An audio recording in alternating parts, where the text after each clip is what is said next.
Hey guys, it's Rachel. So I came to share a crazy story with you guys today, and it is 100% true. So yes, the title is 100% true.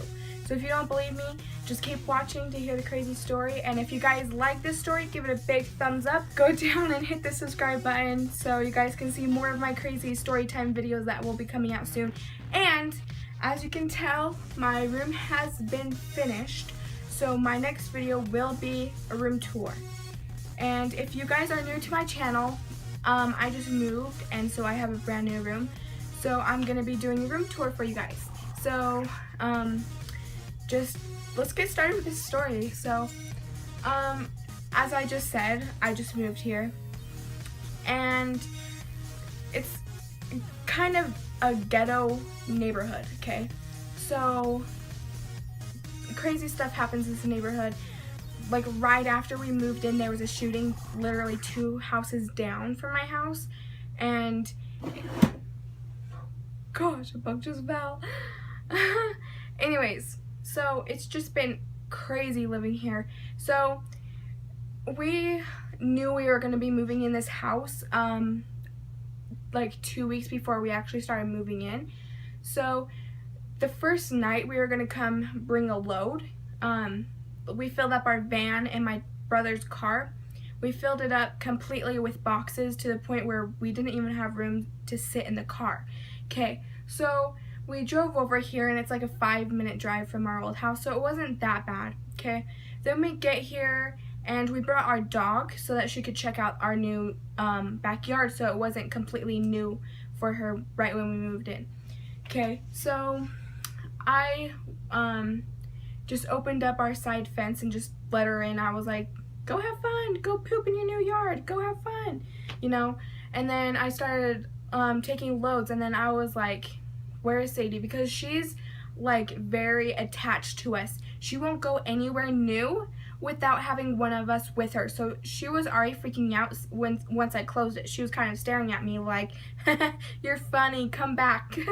So I was like, okay, so I went inside, I took something into the kitchen, and I just opened up the sliding door. And I see her, she's kind of, we have a small little porch, and then off to the side we have like a little patio. Okay, so she was like straight in front of the patio, and she looked like she was drinking something, and I was like, what the heck, like why, what are you doing? She could have been eating something, but it sounded like slurping, like, you know, a dog, you know what that sound is if you have a dog or you've been around a dog. So I was like, okay, she's drinking something. So I walk out more, and there's an RV parked back up against our patio. It was probably that close to touching our house, okay? And I was like, what the heck? So I was like, Mom, why is there an RV in our backyard? And she was just like, what? So like everyone went out onto our patio, and we're like, whose RV is this? So I was the only one that had a phone. Now she has a phone, but anyways, so the realtor had like texted me on my phone. So I sent a text over, and I was like, whose RV is in the backyard? Are they supposed to be parked there? Because they had been doing repairs. They were repainting the house, fixing broken things for us before we moved in. So first thought my mom was like, it could be the people that were fixing this house, but why the heck would they be parked up hiding? They were completely hidden. Like you could not see them from the street. You could not see them from anywhere else besides like our neighbors in their backyard. You could see it. So it's completely hidden, and we're like, if they really needed to park here, they could have parked out on the street in front of the house. They did not have to come and hide behind our backyard. Okay, so they were not answering, so my brother calls up the cops, and he's all telling them about this, and my mom and sister are out there like knocking on the door like, hello, is anyone in here? And every window is boarded up. I forgot to say that. Every window's boarded up. There's a couple broken windows. And we're like, this looks like a homeless person's RV parked in our backyard. Okay. So, then I was taking pictures on my phone to send to the realtor.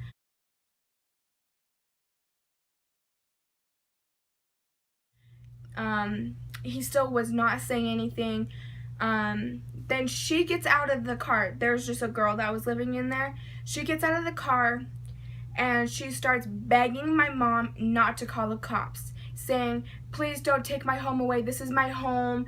My friend told me to park back here. He said that it would be cool, you know, trying to sell us on not doing anything about it. And of course, us being us, we're like, who the heck do you think you are to park in our backyard? You have no right to be here. Get out. So, my mom's just like, whatever. She walks off. And my brother was still on the phone. They were trying to get all the details while they're sending people over. And she starts trying to turn on her RV, and it's way loud. Like, I could probably go up like a couple of blocks up into the mountains, because the mountains are just right there, and I could hear it. It's so loud. It probably woke up all the neighbors. And I'm just like, what the heck is she doing? So she finally gets it started, and she starts driving off, and it completely stops.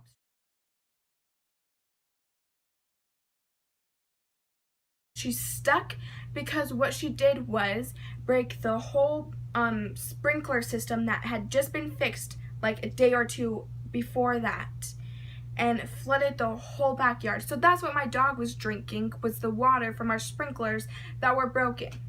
Okay, so she's stuck. The bottom of her RV is completely touching the ground and going into the ground. So our whole backyard was completely flooded in water, and now she's stuck in it.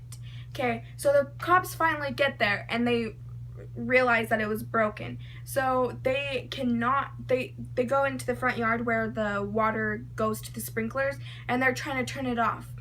But since it had just been fixed, the dude that did it, he glued the lid on with like some, I don't know what kind of glue it was.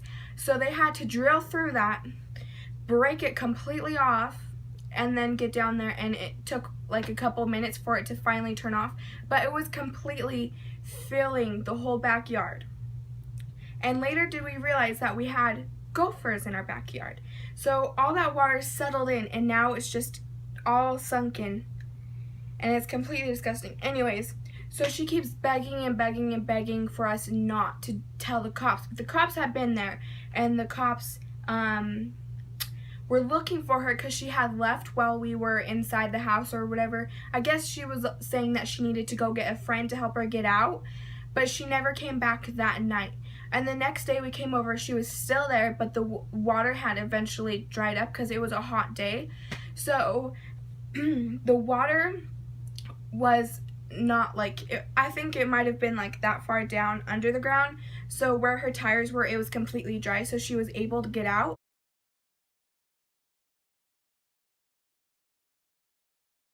But her battery was dead.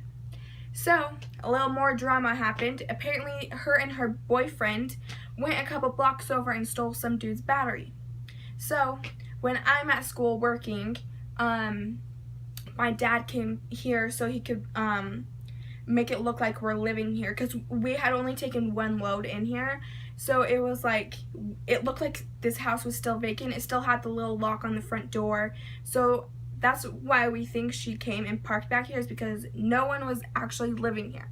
So anyways, my dad came to make it look like people were living here, and some dude was banging on our door with his walker, little stick, and we have dents in our door now because of that. Anyways, so he was banging on the door, yelling, open up, probably cussing at us because we stole his battery. Later we find out that they stole a couple of batteries from people in the neighborhood. Yeah, it's ridiculous. Anyways, so my dad was like, it wasn't us, it's the girl in the backyard. She's homeless, she's trying to get out, she's trying to fix her RV. Anyways, I think he got his battery back. I really don't think so. But anyways, so after that, she started hooking up her hose to our faucet in the back. She had a whole bunch of gas tanks, started putting all her stuff in our storage, because we have a big storage thing in our backyard, and she started putting all her stuff in it. And we honestly should have been charging her for using our utilities and using our backyard. She was putting her garbage all over the yard, tucking it in places, and just moving into our backyard. And we're like, what the heck do you think you're doing? First of all, you're not wanted here. Second of all, you shouldn't have parked back here in the first place. Third of all, why the heck do you think you deserve to use our water? Like, what the heck? Like, I am still mind blown by all the things that she was getting away with. Anyways, it took 4 days for her to get out. She eventually got her cart running and started. They completely placed everything, and she was saying that she needed to get to Las Vegas because her mother was having some important, like, I think it was heart surgery. So she was like, I really need to get on the road, I really need to get out of here. But every time she said that story, it had a whole new twist, a whole new story. And later did we find out that the stuff that she was hiding in our storage was stuff to make cocaine, or it was that or meth. One of those two. Either way, she was doing drugs. And we found out that her friend is like 3 houses away on our street. So they were like, hey, there's no one living there, go park over there. She was completely rude, and when she was about to leave, we had the realtor on my phone, and we were trying to get her to talk to him, and he was asking like, hey, what the heck are you doing in my backyard?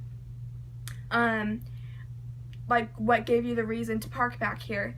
And she tried taking my phone, and I was like, heck no, do not give her my phone. She's been stealing batteries from my neighbors. Why do you think I'm gonna let you hold my iPhone 6? Like, not that an iPhone 6 is any different, but it's gonna look nice to her and she's gonna want to take it. If I had some like crappy Android phone, I'd be like, sure, yeah, take it, I don't care. But I have my iPhone 6. I spent so much money on this phone. I'm not gonna let you steal my phone. I pay a lot of money for it. I'm not gonna let you steal this from me. Anyways, so I felt rude, but I was like, you don't deserve it. You don't have the right to be here in the first place.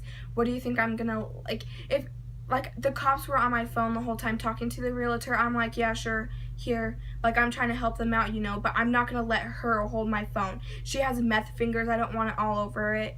Whatever. I was just like, no, don't touch my phone. So my mom held it on speaker, and she was saying another sad story. Anyways, so she eventually left like an hour after, because we left for an hour and came back and she was already gone. So we were just like, thank you, finally. Woo! Anyways, I still have her little cardboard thing she left on my door, saying that she would be back because she was going to go get a new battery. But she came back from gas station stuff, because there's a gas station just right there. She came back with a couple bags of food. If you have money for freaking food, you have money to be paying us for that water you're using. I'm still upset about this, as you can tell. Anyways, so that was the story. It's crazy. I'm pretty sure I left out some details, but it's been a while since that happened, so not everything's fresh. Anyways, so I have a couple more crazy story time videos, so if you guys would like to see more, give it a big old thumbs up so I know that you guys enjoy this. And if you guys have anything crazy, like any crazy stories like that, you guys should comment down below so I know I'm not alone in this crazy world. Anyways, my next video should be my room tour, so if you guys want to see that, give it a thumbs up and comment down below saying you're excited for it, because I know I am. It's gonna be awesome, and I'll see you guys later. Thanks. Bye.